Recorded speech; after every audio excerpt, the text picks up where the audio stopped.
श्रीमहालक्ष्मी क्षीरसागरकन्यका उत्तिष्ठ हरिसम्प्रीते भक्तानां भाग्यदायिनी श्रीलक्ष्मी श्रीमहालक्ष्मी क्षीरसागरकन्यका उत्तिष्ठ हरिसम्प्रीते भक्तानां भाग्यदायिनी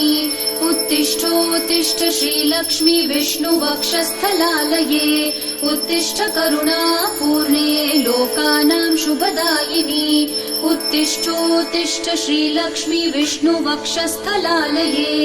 उत्तिष्ठ करुणापूर्णे लोकानां शुभदायिनी श्रीपद्ममध्यवसिते वरपद्मनेत्रे